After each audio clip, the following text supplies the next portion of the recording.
Hello everyone, this is Shahrukh Hamid Khan और स्वागत है आपका हमारे यूट्यूब चैनल SRK पाठशाला में। And today we are going to cover the last and the third part of our chapter resources and development of class 10th geography. तो चलिए chapter को start करते हैं, लेकिन अगर उससे पहले आपने हम चैनल को सब्सक्राइब नहीं किया है तो उसे सब्सक्राइब करें, लाइक करें, शेयर करें और कमेंट करें। तो चलिए आगे की वीडियो स्टार्ट करते हैं।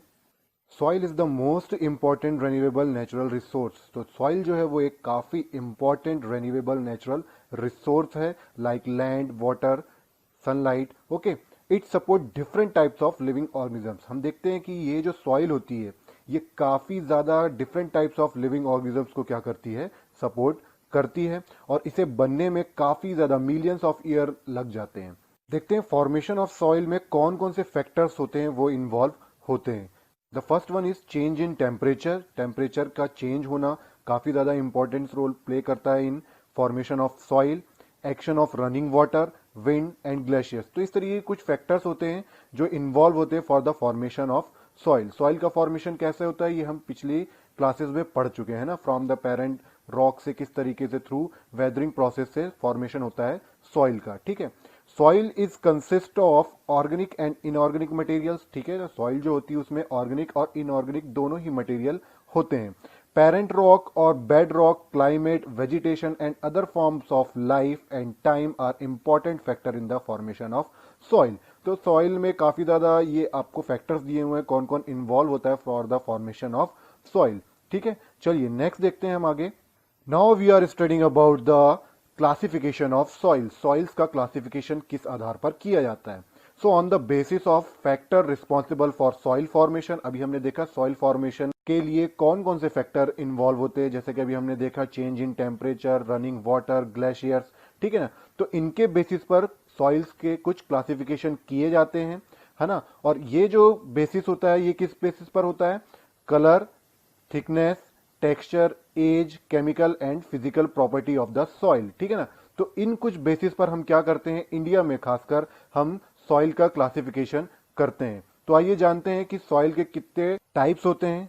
So these are the different types of soils: alluvial soil, black soil, red and yellow soil, laterite soil, arid soil and forest और we can say mountain soil. चलिए इन सबको डिटेल में देखते हैं हम। So the first type of soil is alluvial soil. The entire northern plains are made up of alluvial soil. तो हमारा जो northern plains है वो किससे मिलकर बना हुआ है, alluvial soil से मिलकर बना हुआ है। The alluvial soil is deposited by 3 important Himalaya river. ये बहुत इंपॉर्टेंट है आपका कि ये जो alluvial soil है, ठीक है ना, जो नदर्न प्लेन बनाता है वो कौन से 3 मोस्ट इंपॉर्टेंट रिवर होती हैं, जो हिमालयस रिवर होती है उनके सिस्टम से बनता है। That is the Indus river, Ganga river and the Brahmaputra river. यही 3 रिवर मिलकर जो रीजन बनाती हैं उनको हम क्या बोलते हैं, नदर्न प्लेन्स बोलते हैं। और वहीं पर हमारी कौन सी सॉइल पाई जाती है, एलुवियल सॉइल पाई जाती है। It is also found in the Rajasthan, Gujarat and eastern coast plain, particularly in the deltas of Mahanadi, Godavari, Krishna and Kaveri reverse.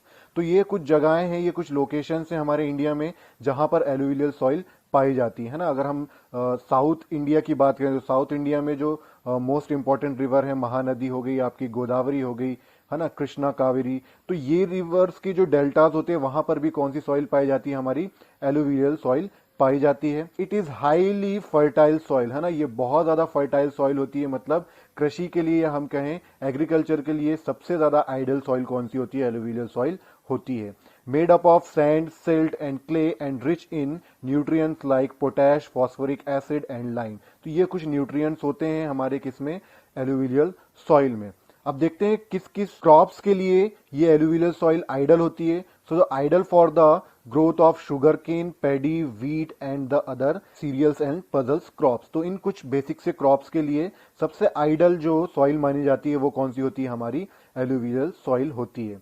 On the basis of age it is divided into Bangar and khadar. ठीक है ना, तो इसकी एज के according, on the basis of age, इनको 2 अलग अलग parts में डिवाइड किया जाता है, बांगर एंड खादर। बांगर कौन सी सॉइल होती है? ओल्ड सॉइल होती है। और खादर कौन सी सॉइल होती है? न्यू सॉइल होती है। अब ये ओल्ड सॉइल और न्यू सॉइल कैसे होती है? ये डिपेंड करता है रिवर के डिपोजिशन पर। मान लीजिए किसी भी रिवर ने अभी क्या किया है, नया नया वहां पर डिपोजिशन किया है, तो वो रिवर वो जो सॉइल होगी वो क्या हो जाएगी? आपकी न्यू सॉइल हो जाएगी, मतलब हम उसको खादर बोलेंगे। और जो काफी समय से डिपोजिटेड सॉइल है उसको हम क्या बोलेंगे? बांगर सॉइल बोलेंगे। So on the basis of age it is divided into Bangar and khadar soil. चलिए नेक्स्ट देखते हैं आगे। Now we are talking about black soil. तो सभी ने देखी होगी ब्लैक सॉइल, तो ठीक है। It is also known as regur soil और ब्लैक कॉटन सॉइल। अब ये देखिए, ब्लैक कॉटन सॉइल से आप समझ गए होंगे कि कॉटन की क्रॉप के लिए सबसे अच्छी, सबसे आइडल जो सॉइल होती होगी वो कौन सी होती होगी? ब्लैक सॉइल होती होगी, ठीक है। It is found in Deccan trap region spread over north west Deccan plateau, ठीक है ना। बेसिकली ये डेक्कन प्लेट्यू के आसपास के एरिया में, नॉर्थ वेस्ट एरिया में ज्यादा पाई जाती है, ठीक है ना। और इसका कलर ब्लैक क्यों होता है? क्योंकि ये जो सॉइल होती है ये बनती है किससे? लावा से, है ना। वॉल्केनो से जो लावा निकलता है वो जब ठंडा हो जाता है, कूल हो जाता है, तो किसमें चेंज हो जाता है? वो इग्नियस रॉक में चेंज हो जाता है, ठीक है ना। फिर वहां से जब वेदरिंग के थ्रू जो सॉइल बनती है वो क्या कहलाती है? आपकी ब्लैक सॉइल कहलाती है। It is made up of lava flows, ideal for cotton and groundnut production, ठीक है ना। ग्राउंडनट और कॉटन जैसे जो भी प्रोडक्शन होते हैं क्रॉप्स के, उनके लिए सबसे आइडल कौन सी सॉइल मानी जाती है? ब्लैक सॉइल मानी जाती है। It consist of extremely fine clay material, काफी ज्यादा फाइन क्ले मटेरियल इसमें होता है। Rich in calcium carbonate, magnesium carbonate, potash and lime, तो ये कुछ न्यूट्रिएंट्स इसमें भी पाए जाते हैं। नॉर्थ डेक्कन प्लेट्यू के अलावा ये और कहां कहां पर पाई जाती है? तो देखिए, Saurashtra, Maharashtra, MP, Malwa and Chhattisgarh, in area पे भी जो सॉइल पाई जाती है मोस्टली वो कौन सी सॉइल होती है? ब्लैक सॉइल होती है, ठीक है।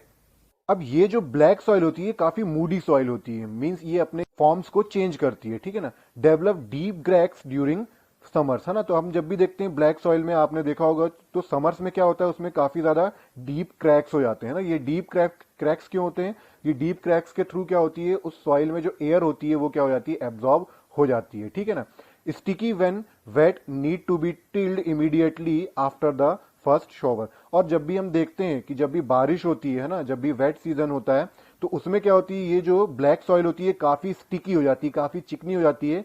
तो क्या करना पड़ता है कि जब भी नई नई शॉवर हुई हो, मतलब नया नया पानी गिरा हो उस जगह पर, तो जल्द से जल्द उसको क्या करना चाहिए? वहां पर खेती कर लेनी चाहिए। अदरवाइज ये काफी ज्यादा स्टिकी हो जाती है और फिर वहां पर एग्रीकल्चर करना काफी प्रॉब्लमेटिक हो जाता है। ओके, चलिए नेक्स्ट देखते हैं हम। The next type of soil is red and yellow soil.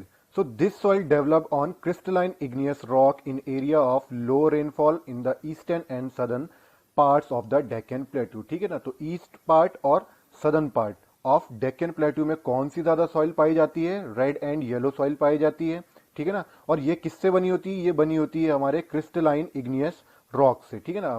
हमने देखा है कि हमारे जो रॉक्स होते हैं बेसिकली वो थ्री टाइप्स के होते हैं। कौन कौन से होते हैं? Igneous rocks, sedimentary rocks and metamorphic rocks. Found in the part of Odisha, Chhattisgarh etcetera, ठीक है ना। छत्तीसगढ़ के कुछ एरिया में और कुछ एरिया में आपके ओडिशा के में भी रेड एंड येलो सॉइल्स आपको देखने को मिल जाएगी, ठीक है ना। अब बात करते हैं कि इन सॉइल्स का कलर रेड और येलो कैसे होता है। So these soil develop a reddish colour due to the diffusion of iron in the crystalline and metamorphic rock, ठीक है ना। तो एक बेसिकली आप अगर सिंपल भाषा में समझना चाहो तो क्योंकि आयरन के प्रेजेंस के कारण क्या होता है? उसका जो कलर होता है वो क्या हो जाता है?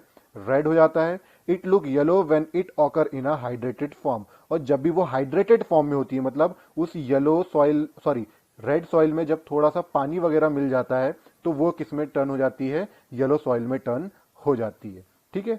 चलिए यहां आप इमेज में भी देख सकते हैं येलो एंड रेड सॉइल को। नेक्स्ट देखते हैं हम। Now we are talking about the laterite soil. So when we are talking about laterite soil, so just imagine the bricks. अब मैंने ब्रिक का क्यों बोला है देखते हैं। Derive from the Latin word later which mean brick, ठीक है ना। तो ये जो लैटेराइट वर्ड बना है ये किससे बना है? लैटिन वर्ड से बना है जिसका मीनिंग क्या होता है? ब्रिक होता है। So it develop under tropical and sub tropical climate with the alternate wet and dry season. तो ये क्या होता है? ट्रॉपिकल और सब ट्रॉपिकल रीजन या उनके जो भी क्लाइमेट वाले रीजन होते हैं वहां पर ये इस तरीके की सॉइल डेवलप हो जाती है, ठीक है ना। जहां पर ज्यादा पानी गिरता रहता है या कम पानी गिरता है, या कभी वहां पर ड्राई रहता है, कभी वहां पर वेट रहता है। तो इस तरीके का जहां भी क्लाइमेट होता है, बेसिकली साउथ का जो भी पार्ट है हमारे इंडिया का, वहां पर लेटराइट सॉइल पाई जाती है। This soil is the result of intense leaching due to the heavy rain. Okay, this soil is very useful for growing tea and coffee. Tea और कॉफी के लिए देखिए सबसे ज्यादा इंपॉर्टेंट कौन सी सॉइल होती है, यूजफुल सॉइल जो होती है वो होती है आपकी laterite soil.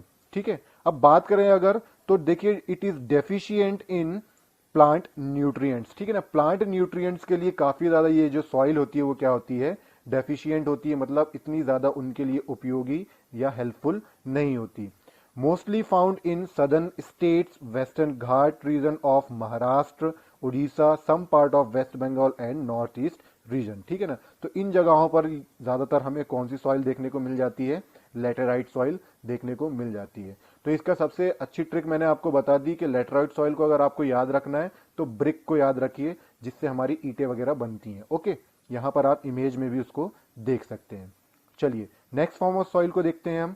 Next is arid soil. तो एरिड सॉइल जो होती है वो सबसे ज्यादा नॉन फर्टाइल सॉइल भी हम उसको बोलते हैं। So arid range from red to brown in colour, है ना, तो वो रेड से ब्राउन इन कलर्स के बीच में पाई जाती है। This soil is generally sandy in texture and saline in nature. अब ये स्लाइन का मतलब क्या होता है, the presence of salt. Okay, in some area the salt content is very high and common salt is obtained by evaporating the water. ठीक है ना, तो कई कई जगहों पर क्या होता है, जहां पर बहुत ज्यादा इंटेंस हीट होती है वहां पर तो क्या हो जाता है, सॉल्ट जो होता है वो उसको ऑब्टेन कर लिया जाता है bye evaporating the water. Okay, तो ऑब्वियस सी बात है, ये समझ गए होगे आप कि ये जो एरिड सॉइल होगी वो किस जगह पर पाई जाती होगी, जहां पर कम वर्षा होती होगी, जहां पर रेनफॉल कम होता होगा। Arid soil lakhs humus and moisture, need a lot of irrigation. ठीक है ना, तो इस तरीके की जो भी सॉइल होती है उसकी फर्टिलिटी बढ़ाने के लिए या उस पर किसी भी तरीके का एग्रीकल्चर कल्टीवेशन करने के लिए we need a lot of irrigation, बहुत ज्यादा सिंचाई की जरूरत हमें पड़ती है। कहां कहां पर पाई जाती है, तो देखिए found in western part of Rajasthan and northern Gujarat. तो नदर्न पार्ट ऑफ गुजरात और राजस्थान के वेस्टर्न पार्ट में एरिड सॉइल पाई जाती है।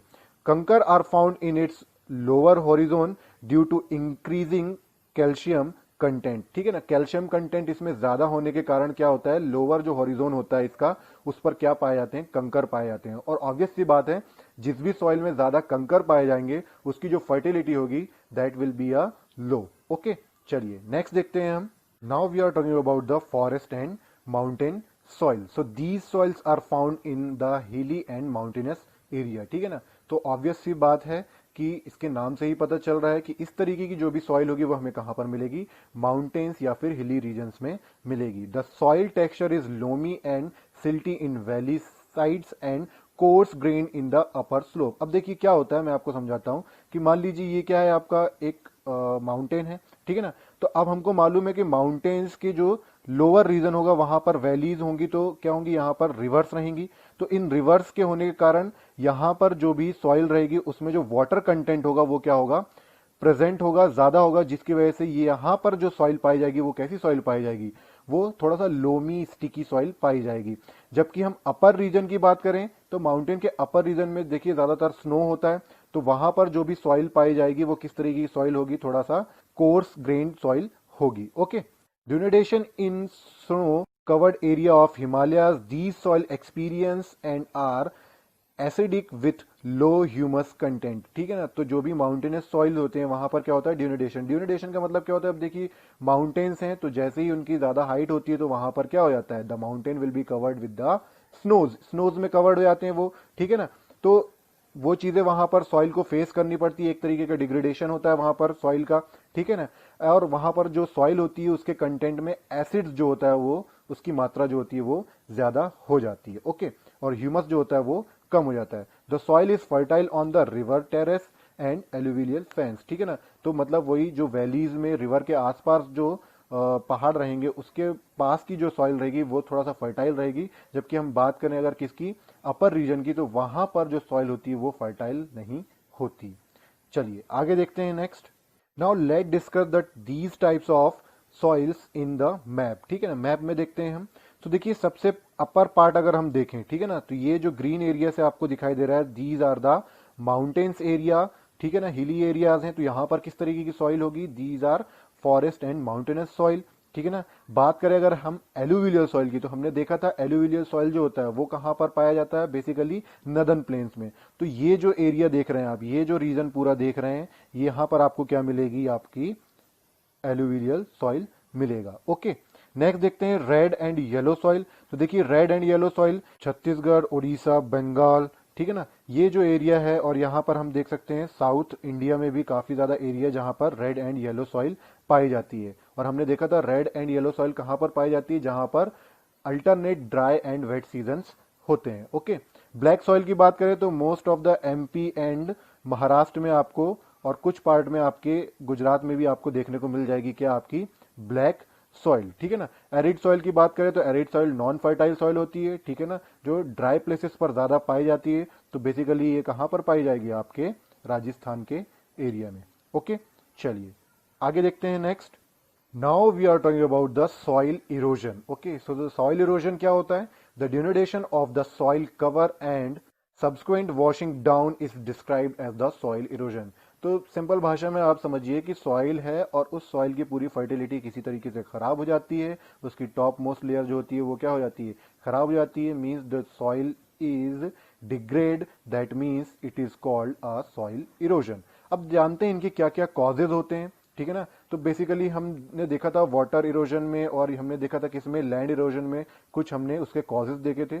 तो वही कुछ कॉजेज यहां पर आपके रिपीट होंगे। तो चलिए हम जानते हैं causes of soil erosion. The first is human activities, ठीक है ना। अब ह्यूमन एक्टिविटीज में क्या क्या है भाई, डिफॉरेस्टेशन है, ठीक है ना, मींस कटिंग ऑफ ट्रीज, ठीक है, overgrazing, construction and mining etcetera. तो ये कुछ ह्यूमन एक्टिविटीज हैं जो क्या करती हैं, सॉइल को इरोज करने का काम करती हैं। नेचुरल फोर्सेस की बात करें तो विंड, ग्लेशियर्स, रनिंग वाटर, है ना, ये सारी चीजें क्या करती हैं, आपके सॉइल इरोजन के लिए रिस्पॉन्सिबल होती हैं। Soil erosion is also cause due to the defective method of farming, ठीक है ना। तो कुछ फार्मिंग मेथड्स में भी ऐसे डिफेक्ट्स होते हैं जिसकी वजह से क्या होती है, जो सॉइल इरोजन होता है वो होने लगता है। चलिए आगे देखते हैं हम। तो let's talk about the gullies. Gullies क्या होती हैं, so the running water cuts through the clayey soil and makes deep channels as gullies. अब देखिए गलीज क्या होती है, यहां पर आप पिक में भी देख सकते हो, ठीक है ना। तो बेसिकली क्या होता है कि मान लीजिए कोई भी एरिया है, तो कोई जो रिवर्स होती हैं वो क्या करती हैं, जो बहकर आती हैं, जो रनिंग वाटर होता है वो क्या करने लगता है, यहाँ पर इस लैंड को, इस सॉइल को बीच से क्या करने लगता है, अलग अलग पार्ट में काटने लगता है, उसको डिवाइड करने लगता है, जिसकी वजह से वहां पर क्या बन जाते हैं, एक डीप चैनल्स बन जाते हैं, जिन्हें हम क्या बोलते हैं, गलीज बोलते हैं, ठीक है ना। So the land become unfit for cultivation and is known as band land. अब ये क्या कहलाता है आपका, क्योंकि भाई देखिए एक लैंड है और उसको काफी ज्यादा डीप चैनल्स में डिवाइड कर दिया किसी रिवर ने, तो वो जो लैंड होगा वो कैसा लैंड होगा, that will B unfit for cultivation, और उसी को हम क्या बोलते हैं, बैड लैंड भी बोलते हैं। एग्जाम्पल के लिए आप इसको देख सकते हैं चंबल बेसिन को, ठीक है ना। Next is sheet halogen. अब देखिए शीट एरोजन क्या होता है, तो शीट से आपको समझ जाना है कि सॉइल का जो सबसे अपर पार्ट होता है ना, अब जो सॉइल होती है वो काफी ज्यादा लेयर्स में होती है, तो सबसे ऊपर का जो पार्ट होता है, टॉप मोस्ट पार्ट होता है जो सॉइल का, उसको हम शीट भी बोलते हैं। So when the water flows as a sheet over large area down a slope and the top soil is washed away, it is known as the sheet erosion, ठीक है ना। तो कभी भी क्या होता है, स्लोप से कोई भी पानी आता है, ठीक है ना। अब जब पानी स्लोप से आएगा तो वो किस में कन्वर्ट हो जाएगा, रनिंग वाटर में कन्वर्ट हो जाएगा, और रनिंग वाटर वो क्या करता है, जो टॉप मोस्ट लेयर होती है सॉइल की, उसको क्या कर देता है, वॉश्ड अवे कर देता है, जिसकी वजह से जो सॉइल होती है वो क्या हो जाती है, इरोज हो जाती है। और इस पूरी प्रोसेस को हम क्या बोलते हैं, सॉइल इरोजन बोलते हैं। Wind blows looses soil off flat और sloping land is known as wind erosion, है ना। तो विंड के द्वारा जो भी सॉइल जो होती है वो इरोज होती है, उसको हम क्या बोलते हैं, soil erosion, sorry wind erosion बोलते हैं। ओके, चलिए नेक्स्ट देखते हैं आगे। So when we are talking about the erosion, whether it will be a land erosion, soil erosion, water erosion, after that we need to conserve it. Okay, so अब जानते हैं different ways of soil conservation, ठीक है ना। Soil को किस तरीके से कंजर्वेट किया जाए, किस तरीके से उसको बचाया जाए, ठीक है। तो the first is plugging. Plugging along the counter lines decelerate the flow of water down the slope. This is called counter plugging. अब देखिए यहां पर आप इमेज में भी देख सकते हैं, इसमें क्या होता है, देखिए काउंटर लाइंस बना दी जाती हैं किसी लैंड में, ठीक है ना, और वहां पर जो भी कल्टीवेशन का लैंड होता है, ठीक है ना, जहां पर भी क्रॉप्स लगाई जाती हैं वहां पर काउंटर लाइंस बना दी जाती हैं और एक स्लोप बना दिया जाता है, जिसकी वजह से क्या होता है कि ये जो वाटर होता है ये स्लोप्स के थ्रू क्या होता है बाहर निकल जाता है और जो क्रॉप्स होती है और जो सॉइल होती है वो क्या हो जाती है सेफ हो जाती है। ठीक है ना, तो ये एक वेज था to conserve the soil. Okay, next is shelter belt. तो अब देखते हैं हम शेल्टर बेल्ट को। ओके, सो देखिए शेल्टर बेल्ट क्या होता है। Planting lines of trees to create shelter helps in the stabilization of sand dunes and in stabilizing the desert in western India. Rows of such trees are called shelter belts. अब देखिए यहाँ पर आपको image में दिख भी रहा होगा, तो हम क्या करते हैं बेसिकली, अब देखिए यहाँ पर मान लीजिए ये भी कोई फील्ड है, ठीक है ना, यहाँ पर हमने क्रॉप्स लगा रखी है, ठीक है ना, ये क्रॉप्स है हमारी, तो इनके बीच में क्या कर दिया जाता है, हैवी आपके बड़े बड़े से क्या लगा दिए जाते हैं, ट्रीज प्लांट लगा दिए जाते हैं, जिसकी वजह से क्या होता है सैंड ड्यून्स को ये स्टेबलाइज करने का काम करता है। ठीक है ना, तो ये भी एक काफी हेल्पफुल आप कह सकते हो तरीका होता है फॉर द सॉइल कंजर्वेशन के लिए। ठीक है ना, और ये जो हम बीच में क्या करते हैं, क्रॉप्स के बीच में जो ट्रीज और पेड़ लगाते हैं, ठीक है ना, इन्हीं को हम क्या बोलते हैं, शेल्टर बेल्ट्स बोलते हैं। ठीक है ना, आप इमेज में इसको अच्छे तरीके से देख सकते हैं। Okay, next is terrace cultivation. So step can be cut out on the slope making terrace to restrict erosion. This type of agriculture practice in zone of western and central Himalayas. ठीक है ना, तो वेस्टर्न और central Himalayas में मिलेंगे, obvious सी बात है hilly areas में इस तरीके की कल्टीवेशन होती है। तो बेसिकली इसमें क्या होता है, देखिए आप यहाँ पर इमेज में भी देख रहा हूँ, कुछ स्टेप्स में हम क्या कर देते हैं, इनको कट कर देते हैं, जिसकी वजह से क्या होता है एक स्लोप होता है और उस स्लोप से जो पानी होता है, वाटर होता है, वो एक से दूसरे में जाता है, जिसकी वजह से क्या होता है यहाँ पर इन स्लोप्स के कारण और इन कट्स लगने के कारण क्या होता है कि जो सॉइल होती है उसका इरोजन होने से बच जाए। So the next method is strip cropping. अब हम देखते हैं स्ट्रिप क्रॉपिंग को। Okay, so when a large field is divided into strips and strips of grasses, है ना, आप इमेज में देख सकते हो। ठीक है ना, जो बड़े से लैंड को हम क्या करते हैं, स्ट्रिप ऑफ ग्रासेस में हम उसको क्या कर देते हैं, डिवाइड कर देते हैं। ठीक है ना, between the crops, then this break up the force of wind. This method is known as strip cropping, है ना। तो यहाँ पर देखिए आपको छोटे छोटे से ग्रासेस दिख रहे हैं, छोटे छोटे से पेड़ दिख रहे हैं, प्लांट्स दिख रहे हैं, ये क्या कर देते हैं हम क्रॉप्स के बीच में हम रोज में इसको क्या कर देते हैं, लगा देते हैं, जिसकी वजह से ये क्या करते हैं, जो फोर्स होता है विंड का, जो फोर्स होता है उसको क्या कर देते हैं, ये ब्रेकअप कर देते हैं, उसको कम कर देते हैं, जिसकी वजह से जो सॉइल होती है वो उसके इरोजन होने के चांसेस जो होते हैं वो क्या हो जाते हैं, कम हो जाते हैं। ओके, सो ये कुछ मेथड्स थी सॉइल कंजर्वेशन की। तो यहां पर ये चैप्टर आपका होता है एंड। आई होप आपको ये चैप्टर पूरी तरीके से समझ में आ गया होगा। इससे पहले मैंने इसकी 2 और वीडियोस अपलोड कर दी थी, अगर वो आपने नहीं देखी हैं तो मैं उसकी लिंक भी डिस्क्रिप्शन में शेयर कर दूंगा, तो वहां से आप उसको देख सकते हैं। तो चलिए मिलते हैं नेक्स्ट वीडियो में, तब तक के लिए थैंक यू सो मच।